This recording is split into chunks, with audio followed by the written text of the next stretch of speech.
Today we will be doing little bit of heat and then we start the last chapter, radioactivity. This is the leftover part of heat chapter, calorimetry. Now I read a question. Water, this is example 11 on page 248. Example 11 of page 248. I read the question. Water initially at 20 degrees Celsius. Water initially at 20 degrees Celsius at a height of 1.68 kilometer, 1.68 kilometer above the ground, falls down on the ground.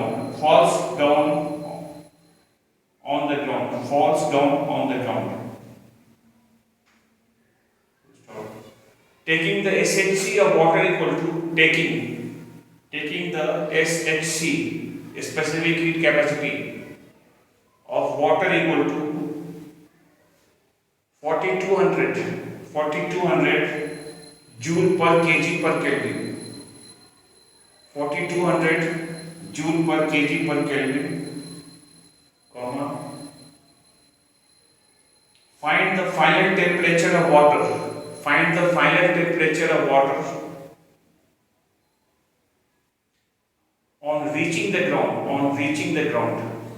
On reaching the ground.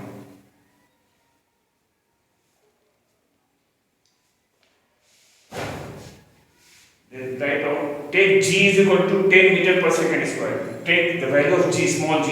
Take G is equal to 10 meter per second square. Okay. Question says water is falling from some height and reaching the ground. We have to find the final temperature of water just before reaching the ground. Can you guess now what will happen if the water falls down? The temperature will increase. Whatever temperature it had initially, will that increase or decrease or will remain the same? The answer is the temperature will increase on reaching the ground. Why? Because here the potential energy height, because of the height it has potential energy, the formula which is mgh. That energy changes into the heat energy. So heat is being supplied due to the potential energy changes into the heat energy. When you supply heat, definitely the temperature will increase. So here we will be thinking about the energy conversion. Potential energy, because of the height, it has potential energy that converts into the heat energy. If there is something moving out there, so what energy the body will have? Kinetic energy. And if question asks you to find the rise of temperature and all that, then kinetic energy will be changing into the heat energy. But just now, because of the height, potential energy will change into the heat energy. Here we will be writing the equation here. Potential energy is equal to heat energy. Actually, potential energy directly does not change. First it changes into kinetic and then kinetic changes into heat energy. So indirectly potential changes into the heat energy. What is the potential formula of potential energy? mgh. Heat energy formula is mc theta. M and N cancel on both sides. That is why mass is not given in the question and mass is not needed also. Now we are putting the value and unknown thing we will find. G means the value of G is given 10. H is the height of water. Height will be the water is falling down. 1.68 kilometer, we are changing in meter now, SI unit, 1000, multiply with 1000, change in meter. C is the specific heat capacity value 4200. Theta is the temperature difference. The temperature is going to increase. Let the final temperature be x minus initial temperature 20. The difference of temperature will be x minus 20. Where x is the final temperature just before reaching the ground. Now we will be doing the calculation and finding the answer. 20 will go 100 into this one multiplied becomes 168 is equal to 42 x minus 20. With 42 we can cancel it 4 times. You get 4 is equal to x minus 20. Minus 20 will come this side. 4 plus 20 is the value of x. This is coming 24 degrees Celsius. That is the answer. So in this question the observation is energy conversion. Potential energy is changing into the heat energy. Potential energy formula we already know that mgh, and heat energy formula is mc theta, mn cancel and find the value of unknown. So you can have a similar question like this, write down. It is not in the book. Write it down. That a man runs with a speed of with a speed of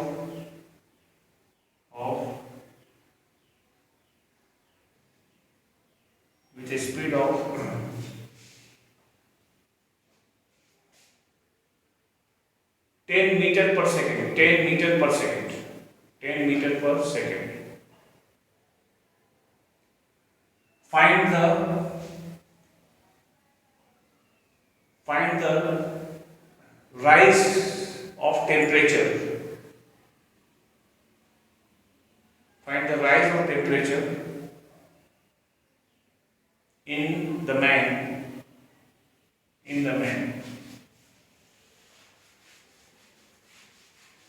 If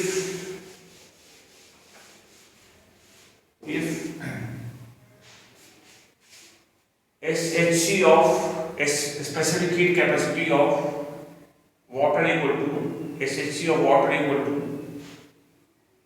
4200 joule per kg per Kelvin. 4200 joule per kg per Kelvin.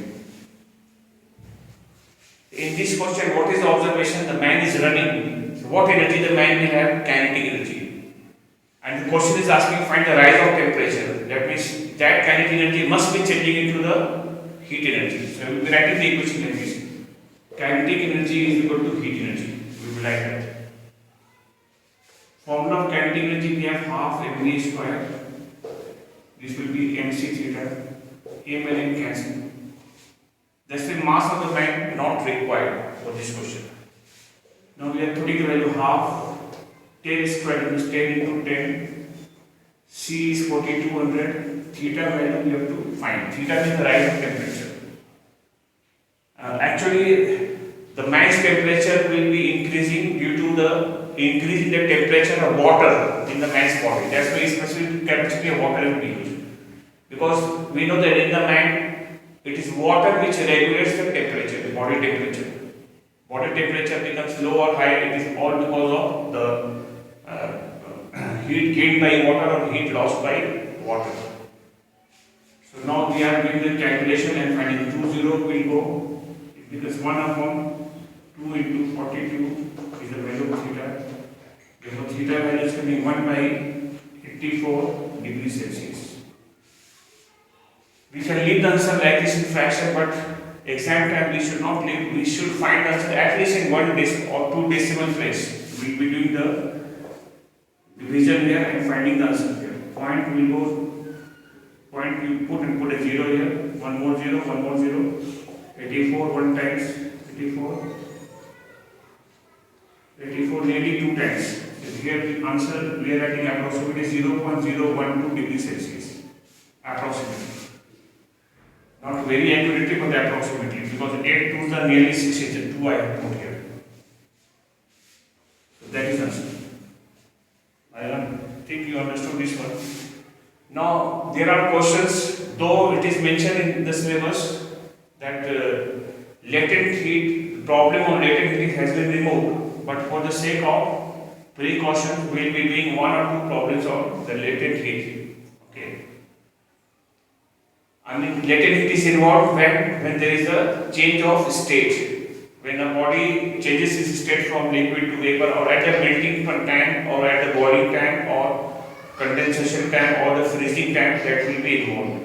Okay, write a question. Find the amount of heat. Find the amount of heat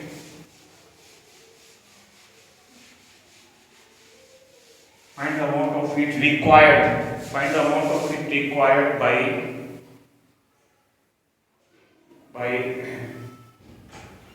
50 gram of ice. 50 gram of ice at 0 degree Celsius. At 0 degree Celsius. Water. Change into water at 0 degree Celsius. That means ice needs to only melt. And you can write on information, write on L for ice. Here is latent heat. Latent heat of fusion of ice. LF for ice is equal to 336 joule per gram. So we'll be doing the answer now for this question directly. That H is equal to latent heat and heat formula is M into L directly. H is equal to Ml at the time of change of state. Heat formula is Ml. Heat we have to find. Mass given 50 gram into latent is 336 joule per gram. Just multiply and answer.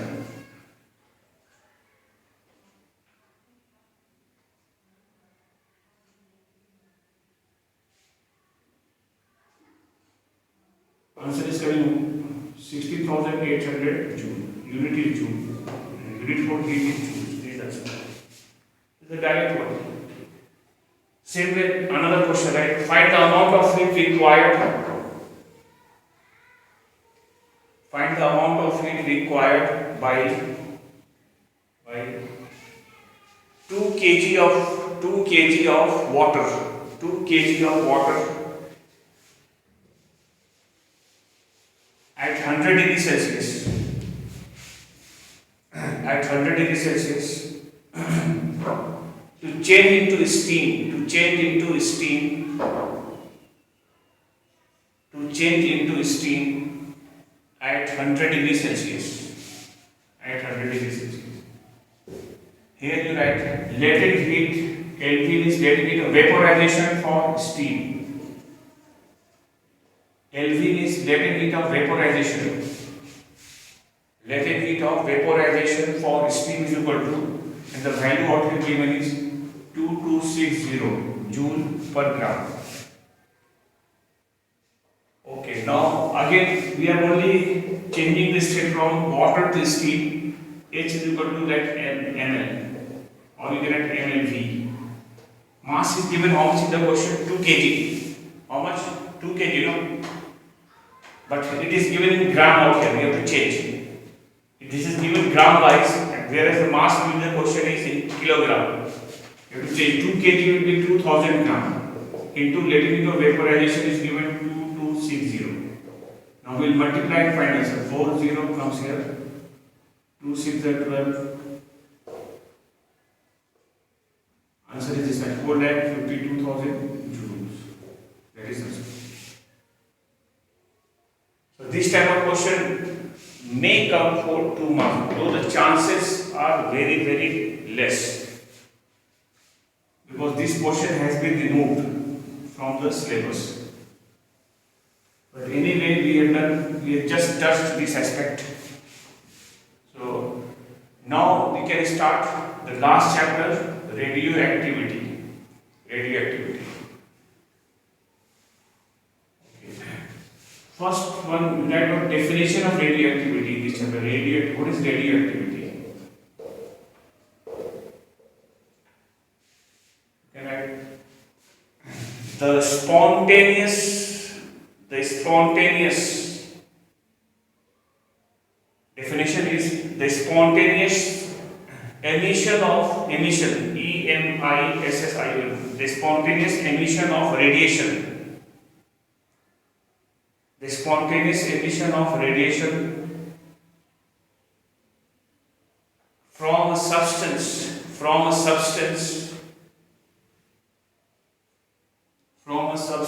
is called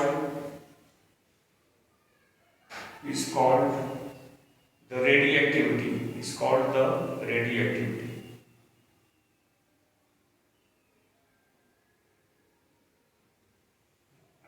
We stop right now. It is caused. You are giving the cause now. It is caused. CAUSED. It is caused due to instability of nucleus, due to instability of nucleus, because because an unstable nucleus,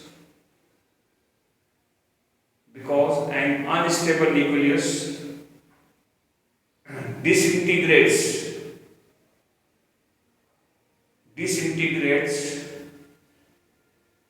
until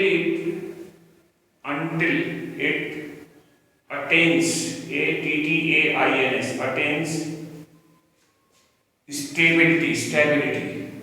stability.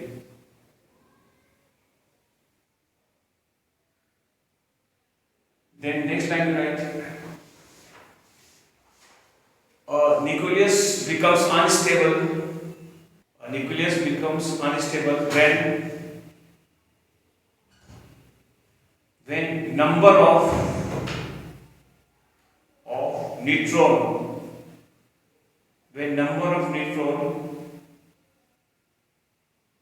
exceeds the number of proton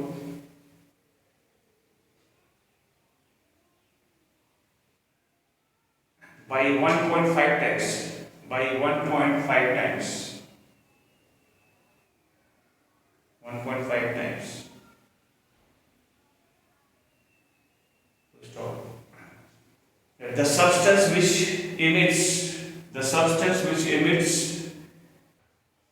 radiations is called a radioactive substance.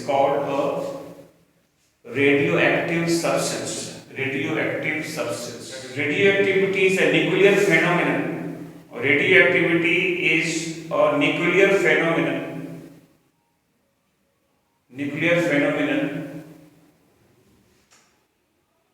Since it occurs due to instability of nucleus. Example of radioactive substances or materials are uranium,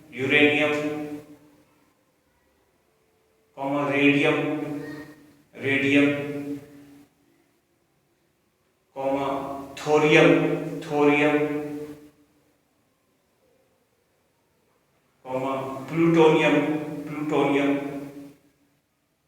plutonium, etc.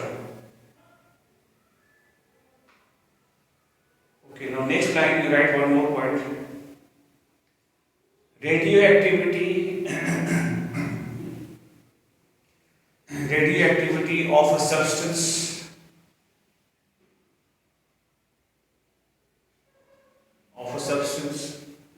cannot be controlled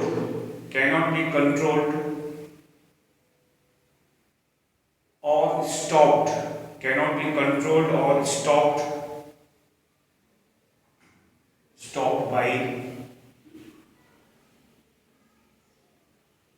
by physical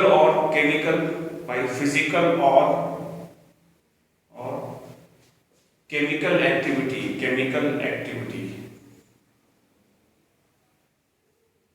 such as heating,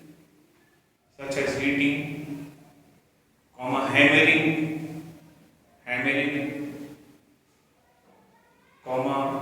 oxidizing,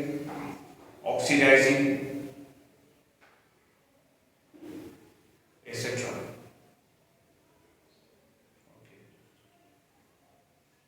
Now, let me explain to you what is radioactivity. First, you try to understand what is called radiation. What is the meaning of radiation? energy in motion is called radiation. Any kind of energy which has certain speed, which can move with some speed, which does not remain at one place only, which is not static, rather the energy moves on. Such an energy is called radiation. Example of radiations, we have light. Light is a kind of radiation. What kind of radiation? It is electromagnetic radiation. It has a speed, we know the fact. What is the speed of light? 3 into 10 to the power of 8 meter per second in air. That is the highest speed amongst any other kind of radiation. It has got the highest speed, light. Even sound is also a kind of radiation. Why? Because sound also travels. When you speak, sound travels from one place to another place. So any energy which can travel from one place to another place is called radiation. We have example, heat also is the radiation energy, radiation. Why? Because heat also travels. Like sun's light is reaching the earth and is bringing the heat as well. That means the sun's heat is reaching the earth and keeping the surface of the earth warmer. So heat is also a kind of radiation. Radiation is the energy in motion. Okay, now coming to this one, radioactivity. We see in the nature some of the substance, they are continuously emitting radiations. Means they are giving out the energy and those energies are traveling, moving. We say the spontaneous emission, spontaneous means sudden. The spontaneous and continuous emission of radiation from a substance is called, this phenomenon is called radioactivity. And the substance or the materials which emit such radiations are called radioactive substance or radioactive materials. Now that is the definitions. Spontaneous emission of radiation from the substance is called radioactivity.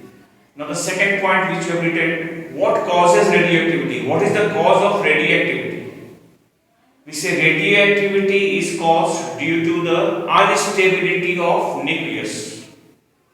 We know everything is made up of atoms, and within the atoms we have nucleus at the center, and in the nucleus we have protons and the neutrons present. If a nucleus is unstable, if any nucleus is unstable, what happens to it? It disintegrates. What is the meaning of disintegrate? It breaks up, it breaks down into the smaller nucleus like this. Its size keeps on decreasing. And when its size keeps on decreasing, it emits radiations continuously. Because of the changing, the decreasing the composition of the nucleus or the size of the nucleus, it emits radiations.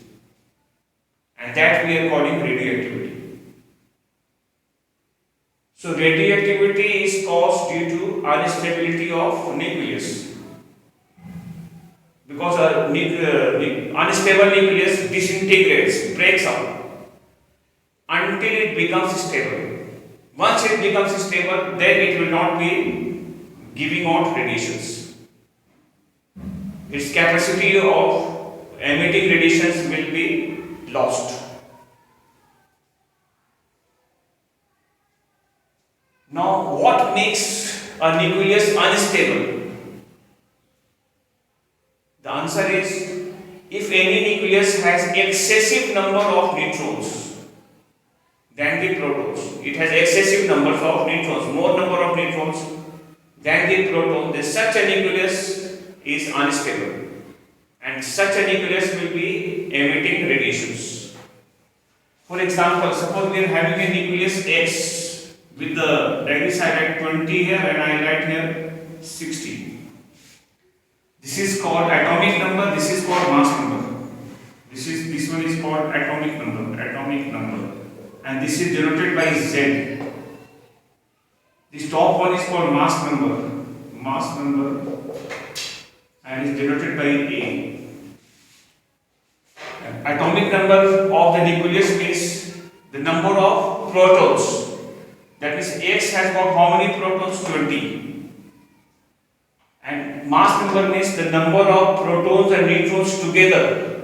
That is for nucleons, mass of the nucleons. Nucleon is the nucleus particle. Together is 60. Proton and neutron together is 60, whereas only protons are 20.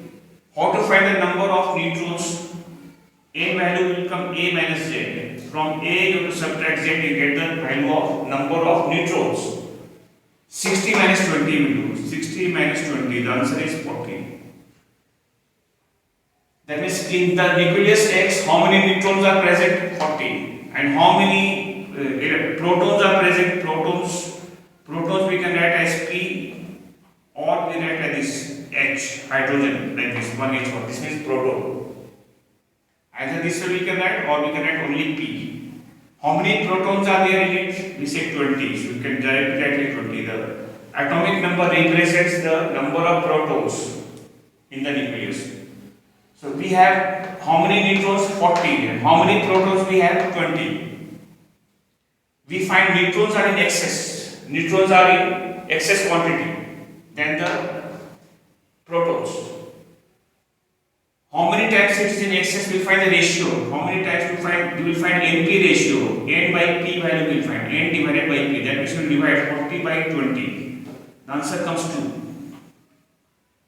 We check whether the answer comes more than 1.5. Then such a nucleus will be unstable, and such a nucleus will be a radioactive nucleus. That means is X a radioactive nucleus or radioactive material? We say yes. Why we say yes? Because N upon P, N by P ratio is coming to, it is more than 1.5 times in excess. So we say X is a radioactive nucleus. Suppose they are giving the question like this: A, B, C is given like this 20, 40. B is given 20 and 50. C is given 20 and 30.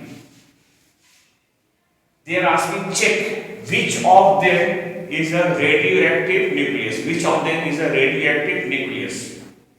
A, either A or B or C. You have to check which one of them, or maybe which of them are radioactive. We will check now. First we will find in A. For A we are doing for A. Protons, how many protons are there? 20. Neutrons are how many? We subtract 40 minus 20 will come 20. We will find N by P value. N by P value we will find, divide 20 by 20. The answer is coming 1. Is the answer coming more than 1.5? Answer is no. Answer is coming less than 1.5, that is coming 1. So this one A is not a radioactive nucleus. Radioactive nucleus. We can conclude easily. Now we will check B now. About B we will check now. For B, second case. Protons are how many there? We check 20. Neutrons are how many?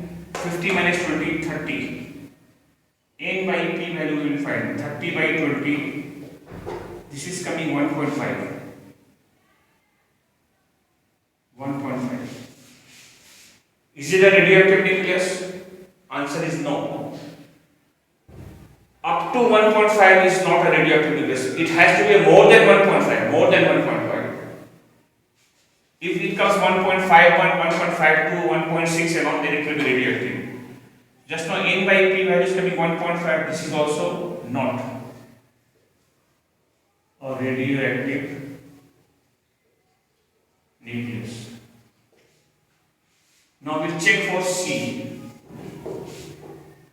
C has got protons how many? 20. Neutrons are how many? 10. This time we have proton in excess. Proton quantity is more than the neutron quantity. Whichever is more, it is not that only NP ratio, it can be even PN ratio also. It can go the otherwise also. Whichever is more, will divide more divided by less. I mean, P is greater than N. So this time we find P by N value, 20 by 10. The answer comes 2. 20 by 10.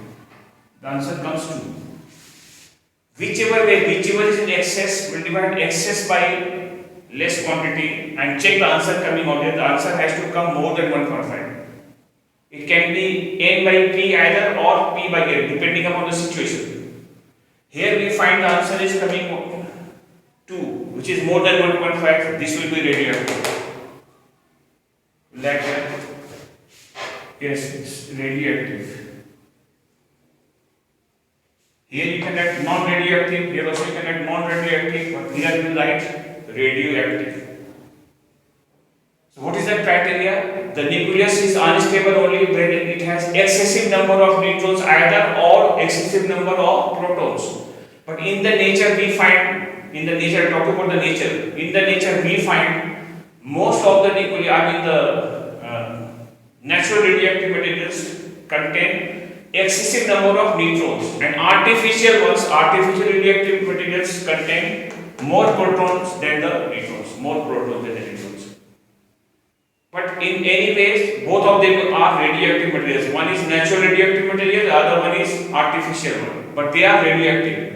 Yet they are radioactive. Then out of A, B, C, we find C is radioactive. These two are not.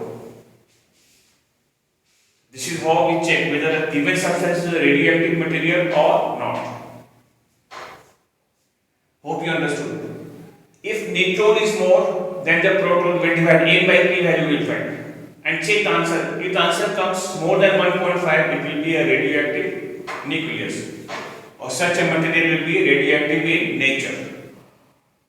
Okay, very often they ask this question, why radioactivity is a nuclear phenomenon? We say it is a nuclear phenomenon because it takes place due to instability of nucleus. Nuclear is the word coming from nucleus. Anything related to nucleus is called nuclear. So it is due to instability of nucleus, that's why it is a nuclear phenomenon. Can we stop or can we control radioactivity by physical means or by chemical means? Answer is no. We cannot stop or we cannot control. We cannot reduce the radioactivity. You know why? Because it is a nuclear phenomenon. For example, radioactive material is heated. You think this radioactive nature will change? Answer is no. It won't change. Because in the heating process and all, it is the electron which will get disturbed but the nucleus remains the same. Nucleus remains undisturbed. Nucleus does not get disturbed. So still it will take place. In chemical reaction, suppose the radioactive material is oxidized. It is reacting with oxygen and forming oxide. Like for example, uranium is reacting with oxygen and forming uranium oxide. The compound form is uranium oxide. You know, compounds property and the property of the elements are found to be different. The compound is uranium oxide. You know, you think that the uranium oxide's radioactive nature will change? Answer is no. Because in the chemical reactions, it is the electrons which will get either transferred or which will get shared. It is electrons.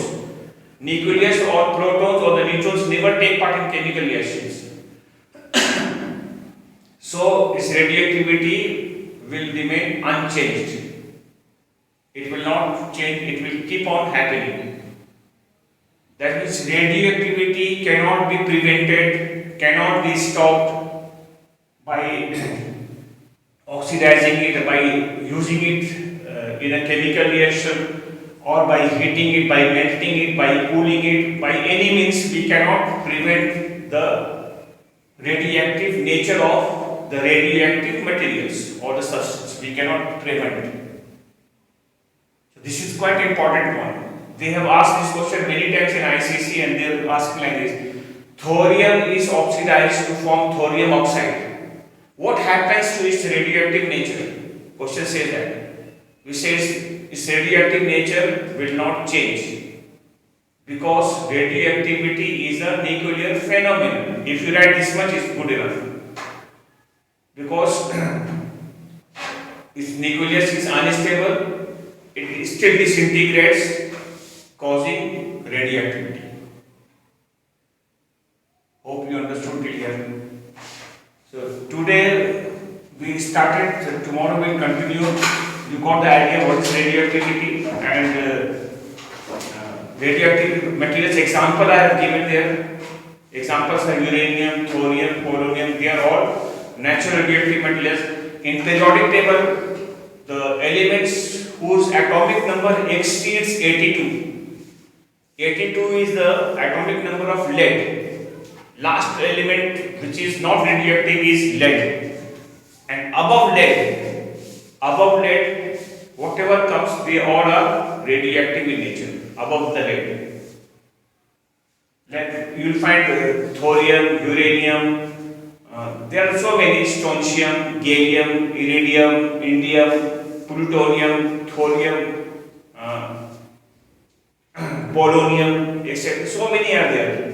So they all are radioactive in nature. They are all having excessive number of neutrons than the protons. They all are radioactive in nature. Okay, today's lesson is this much.